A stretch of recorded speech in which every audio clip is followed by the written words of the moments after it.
I think that we need to get rid of the best anime song category entirely. I don't think that was in 2022's. Also, just in case I'm not a judge on the next Crunchyroll Anime Awards, some pointers for things to judge music on. Let's check it out.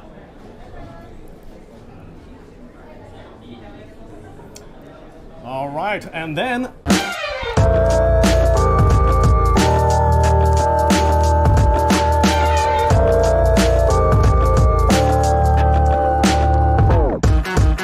All right, picture this. It's last Saturday night, and the 2024 Crunchyroll Anime Awards are unfolding before our very eyes. And oh, what a spectacle it was! Imagine a blend of endearing awkwardness and dazzling performances that could only be topped by my Aunt Linda's fourth wedding. Yes, the one with the Dio Brando impersonator. But, and here's where it gets as disappointing as finding out your favorite anime is now a live-action Netflix original, which we all know is corporate speak for, "We've ruined it."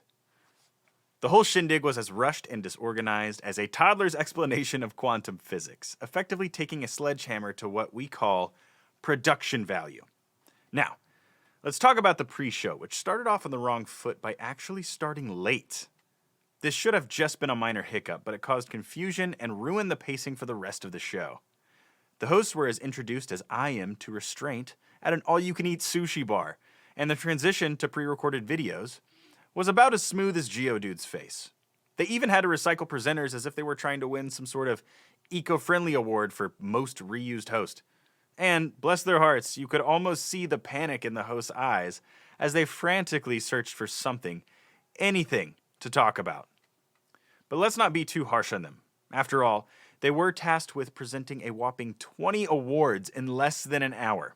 That's like expecting Takamichi to win a fight in Tokyo Revengers. It's ambitious, unrealistic, and frankly, a bit sad to watch. Now, I understand that time is a flexible concept in anime. Yes, a single moment on a staircase can indeed span multiple episodes. But come on, this isn't Hunter x Hunter. This is the Anime Awards we're talking about. We, as dedicated aficionados of the art form, naturally expect these ceremonies to be as epic as the very anime that they celebrate. Is that too much to ask? Apparently, in 2024, it just might be. Take a look behind the scenes at Tim and Lauren's Anime Awards journey. Yeah. From Tokyo this...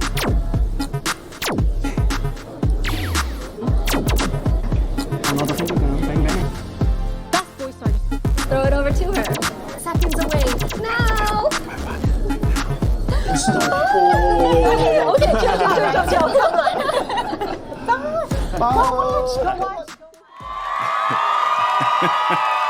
Oh, all right. Oh, hello, friends. Hello. Welcome back to the Anime Noise Podcast. This is the main segment, baby. Main segment. We're changing the game, friends. Yeah, we switched it up. We switched it up. In case we didn't mention this already, the 2024 Crunchyroll Awards aired live from Tokyo.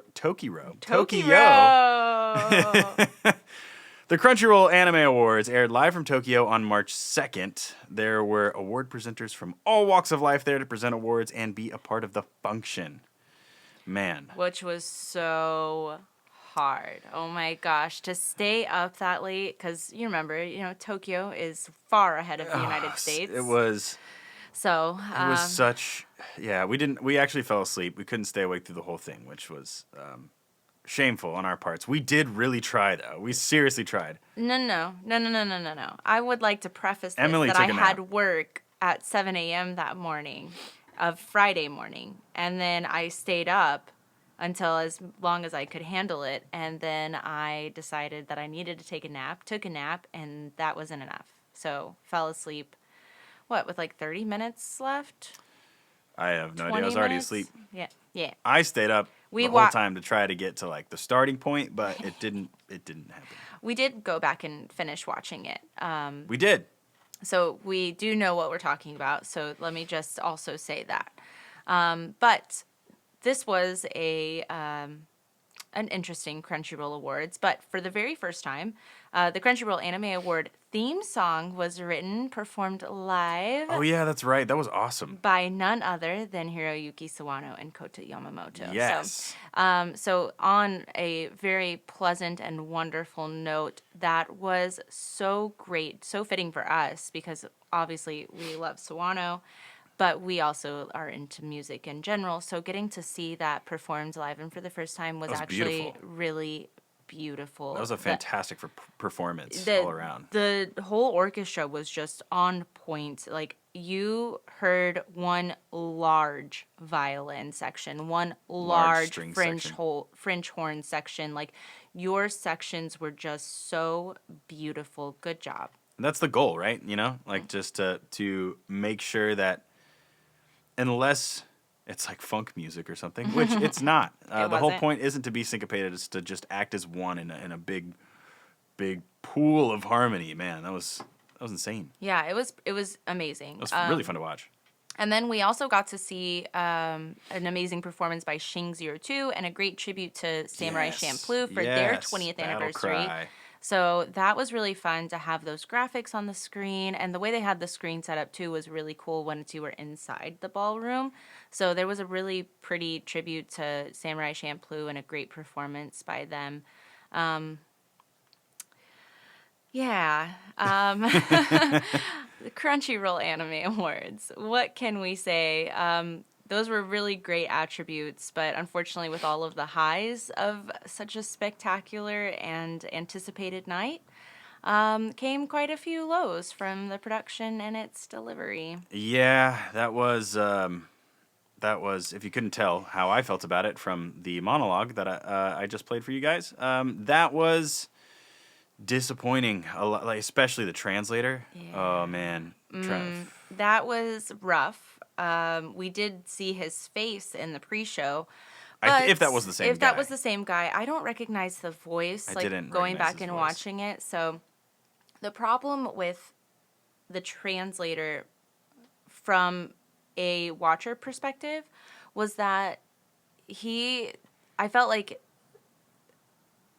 there wasn't, I don't know. It was so disorganized. The whole thing was so disorganized. Unfortunately, like I know they had scripts for a lot of what the presenters were going to say, but when the actual like directors and the creators of the anime got up to take their awards and give their speeches, which were completely improv for the most part, the translator just dropped the ball for a ton of it. And I think part of it, I can't blame him entirely.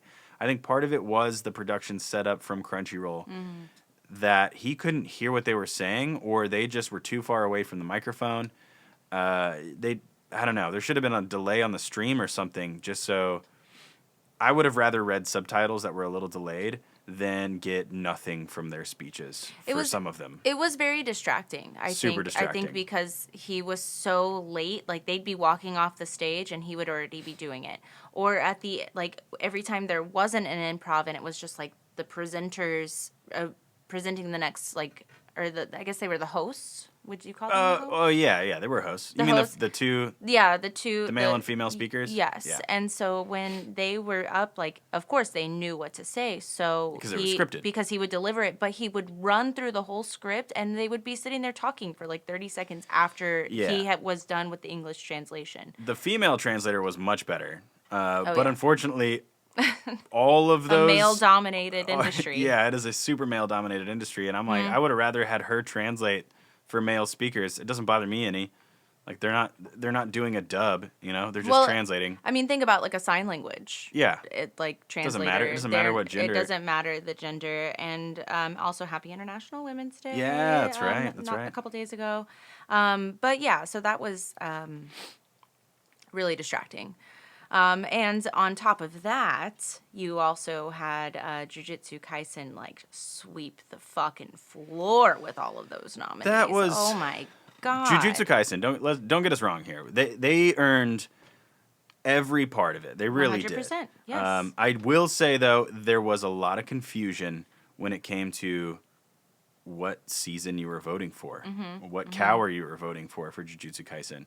there was not enough transparency, and I think they won too many things because we voted for things that weren't technically supposed to be a part of the awards. By one day. By 12 hours and 3 minutes. my That's actually God. really sneaky. Let me talk about that really quick. I don't know if they did this on purpose. Probably not. They didn't care about that. I doubt that they're making anime for the Crunchyroll Anime Awards. But the rule for Crunchyroll is that they allow it until August 31st. So that's when The cutoff. the cutoff date for anime that are included in the award ceremony. So it is from September 1st of this one coming up will be from September 1st of 2023 to October 31st. I'm sorry, I keep saying October and I want to August 31st Of of 2025. 2024. Yes, yeah, you're right. Jesus It's Christ. 2024 right My dates are all now. screwed up. Anyway, it's September 1st to October 31st. And did I say October again? Garrett. Dude, Garrett. I'm stuck in October. Stop. September 1st to August 31st. I'm going to get this You right. got it. Finally. Good Fuck, dude. job.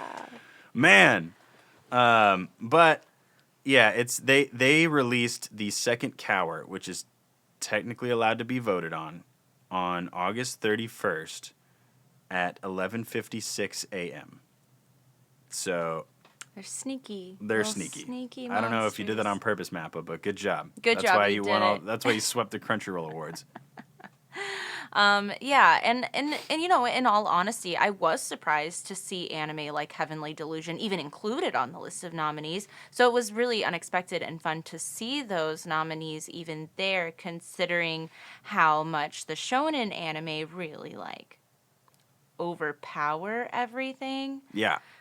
So, you know, without getting too far into all of our disgruntledness about how the Anime Awards really went down, and we'll get into it a little bit, but we do want to talk about the categories that we released on Instagram and TikTok that we were most excited about, and I think we should just get started. Yeah, let's do it. All right. Jump right in. Hell yeah.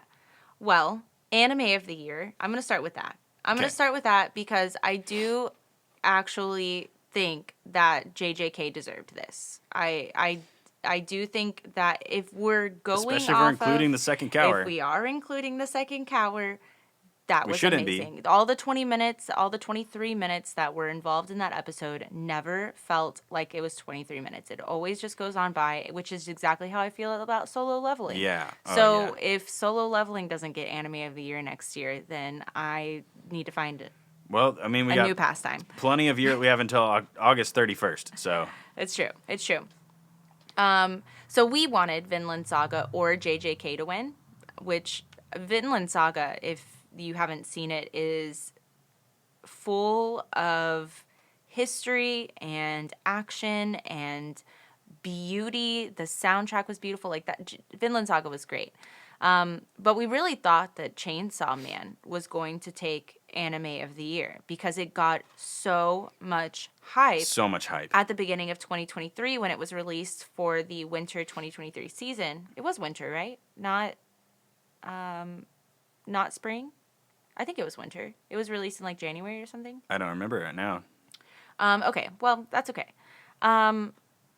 So I was really weirded out by the fact that Chainsaw Man didn't do better in a lot of categories. Yeah. It's really interesting to me. I thought And for sure it would. I thought so too. I thought it would at least take like battle Jujutsu Kaisen a little bit if we were knowingly Yeah, including the yeah. Shibuya arc.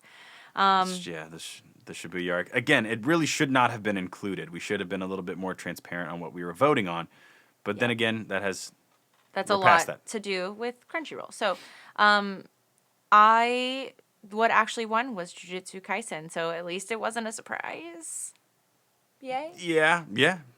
I mean, I love Jujutsu Kaisen. It's one of my favorite anime. So I was cool with it winning. I really am. I think it definitely deserved to be Anime of the Year if we're including the second cower. It did deserve that. I was so surprised. But Yeah. I think, honestly, JJK will be part of the new Gen 3. You think so? I think that'll be the new Gen 3. I think it'll probably... I used to think it was... What would be your 3 then? I want to say My Hero, Okay. JJK, and Demon Slayer would probably be the 3. But Solo Leveling just happened. That's true. And I think right now, because it's so... And we got Kaiju number 8. we have a lot.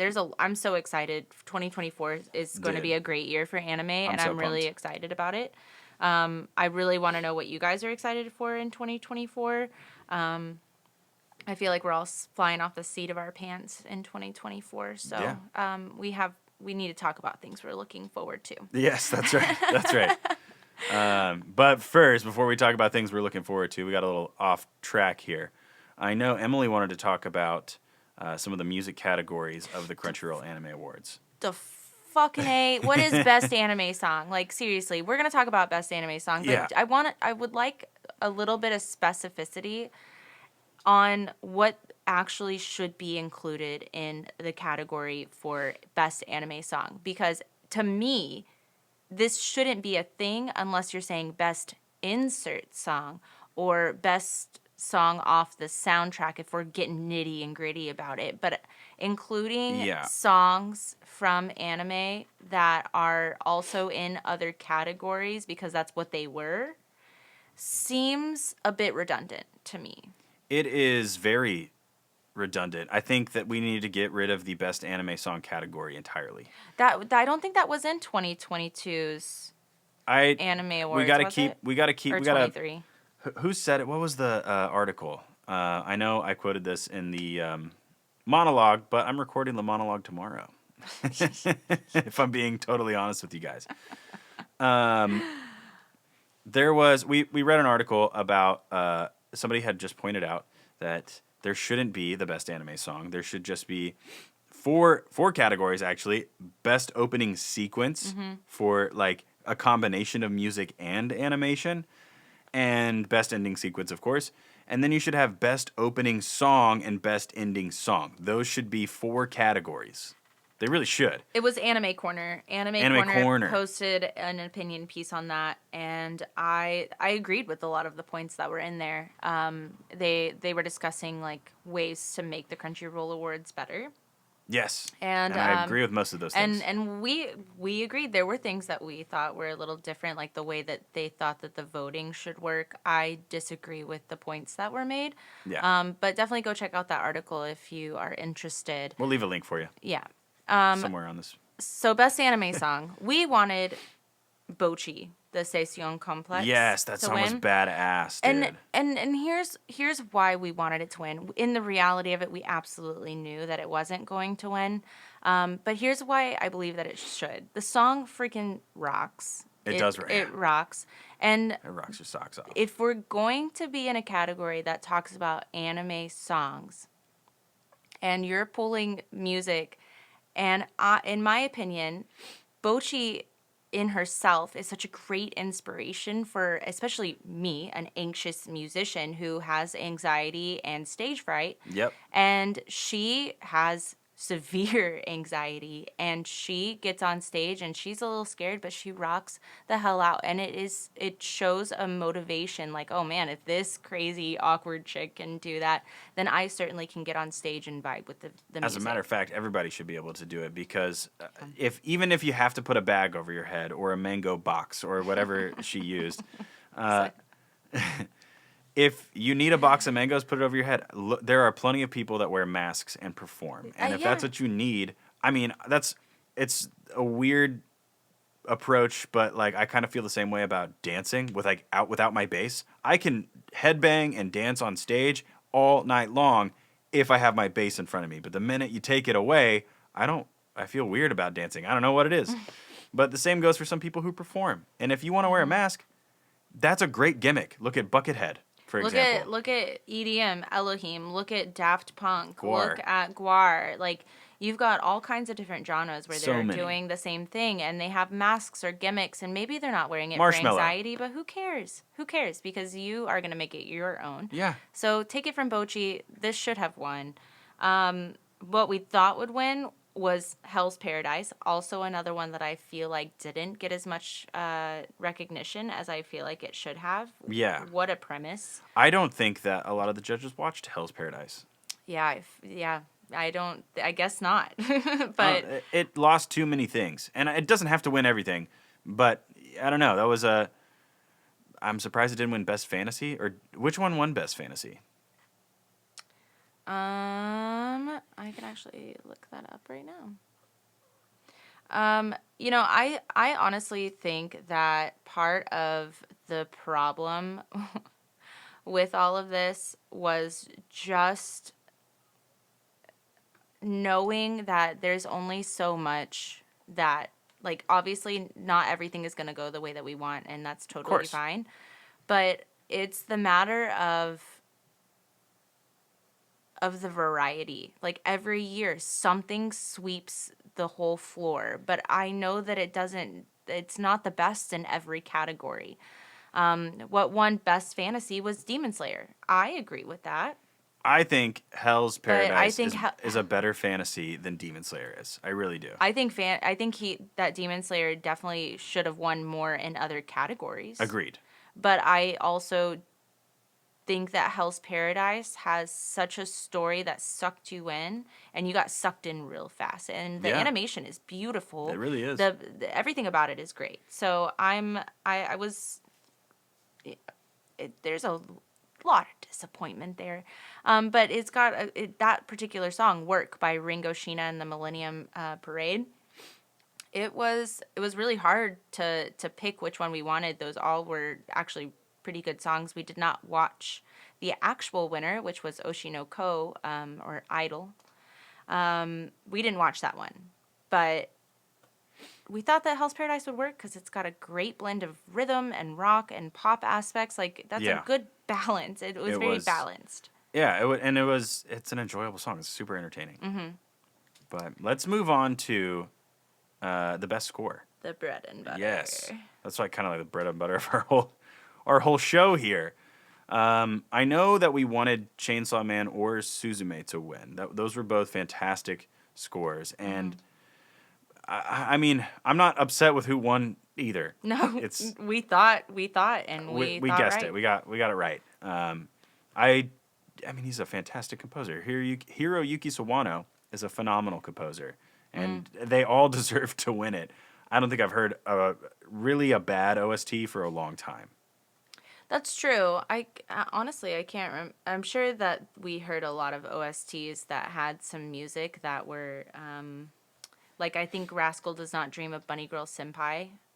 That one's got a pretty not great OST.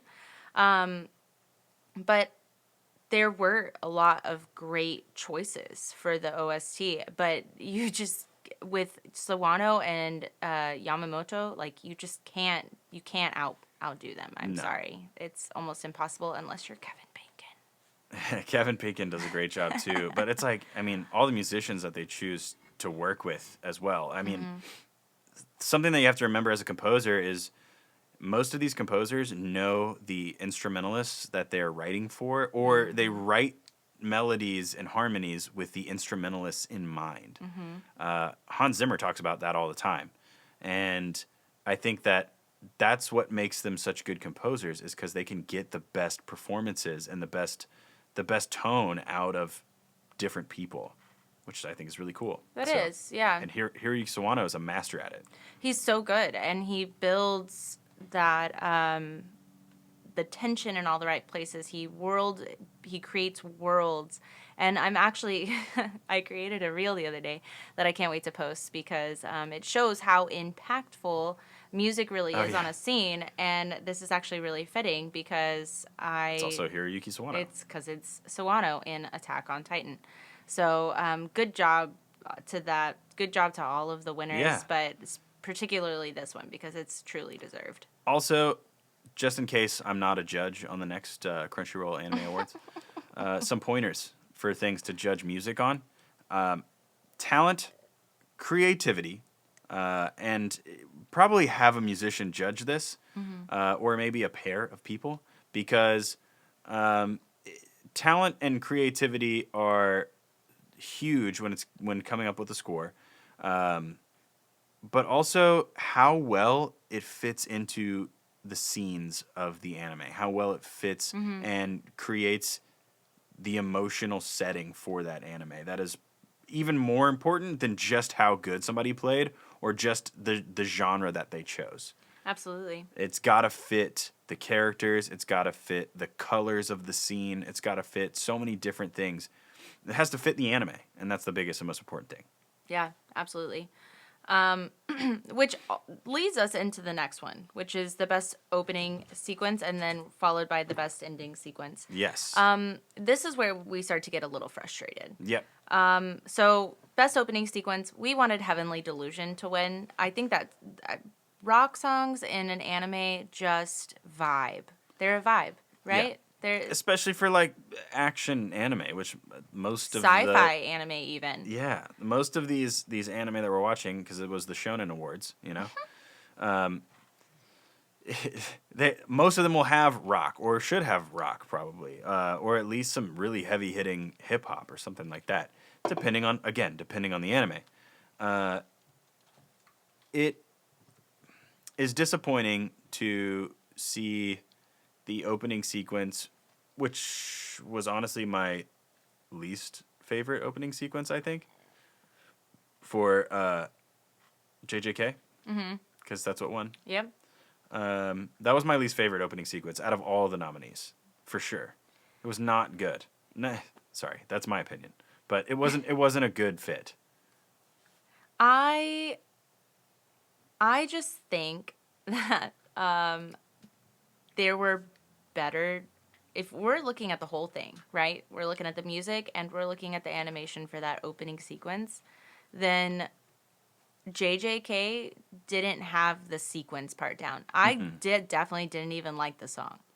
I'm not a huge fan of it, and I think it's my own musical preference because I thoroughly enjoy the harder things or the more sentimental ones, like Freyrin, for example. I love all of those OPs and endings And because they fit the anime incredibly well, and they speak on the wholesomeness and the sadness and everything else that she feels. They blend it into one beautiful 1.5-minute production, and it fits. It fits really well. But where the blue is did not fit this at all. We thought that Chainsaw Man would, or not Chainsaw Man. Yeah, we did think that Chainsaw Man was gonna win. Yeah, I thought the Chainsaw Man was gonna win just because it was so heavy and abstract. It was way out there. It was good, cool. which is how I felt about the score as well. And this is Kickback by Kenshi Yonezu. Yes. And that, like, everything about it, they incorporated like sound effects into the OST, and they picked an opening song that really grinded, like it grinded on like a chainsaw, and the sequence was very action filled. It was very, very fitting. Yes. And so like we said, wish it would have pulled more wins, but what I'm starting to gather is that when you have awards like this and there's a whole year that passes, it's the winter and spring anime that kind of just get forgotten, and everything that just aired is fresh on everyone's mind. Yep. So I feel like there's a little bit of a bias there because, you know, maybe they forgot how great the scenes were and how much they loved that anime in the winter of 2023. Yeah. And then when we get to winter 2024, when we're all voting, they're like, oh man, I don't even remember that one. That was okay. It was a little subpar. refresher. Yeah, got to get a subpar. It's subpar. It So, was. JJK, it actually won, and disappointment. So then we move on to the best ending sequence. Yeah. And what did you want to win? I wanted Spy Family to win. Yeah. I love the Spy Family openers too, but they fit very well. The vibe, You mean they're kind of both of them. Yeah. I really enjoy like Spy Family's sequences on both ends. But I wanted Color by Yama to win because it fit the anime. It's that same animation. They keep it consistent, but they change the song and the animation that's in it, and I really like that. I think it's very cohesive with your brand. Yeah. And Garrett, you wanted Demon Slayer to win. I did. I really liked Man with a Mission's song that they put out. We like Man with a Mission. Yeah. I really liked them for, I think we did, what was the other one that we did? Was it, man, it's been 2 years since we did an episode. I know. I did Naruto had Man with a Mission in it. Was that who it was? It might have been. I think they've done others. And I like that song too. I really enjoy Man with a Mission. I think sometimes they can be a bit like gimmicky, but yeah. Well, also Wolf Masks. Masks. There you go. It can be done. There's Yep. another band that does it. So we did think that Demon Slayer collectively, we both thought that it would win. And guess what won? Guess what won? JJK again. Surprise. It's just wow. I think that's really all that it comes down to. Yeah. It's not the worst. It wasn't the worst pick. I don't think that it didn't deserve to win. I think that there were other things that deserved to win more than that one. Yeah, I think I'm saying that a lot about these awards. Yeah. Yep. What can you do? What can you do? What can you do? You know, those are the only categories that we're gonna touch on a little bit. And while this year probably was a little bit of a fluke, because I don't believe that they live streamed this otherwise. I think it was just released on Crunchyroll. And that was when you could watch it. So the fact that this was their first live stream, I'm going to have some grace. I'm going to let them get their shit together we'll cut them by some slack. next year.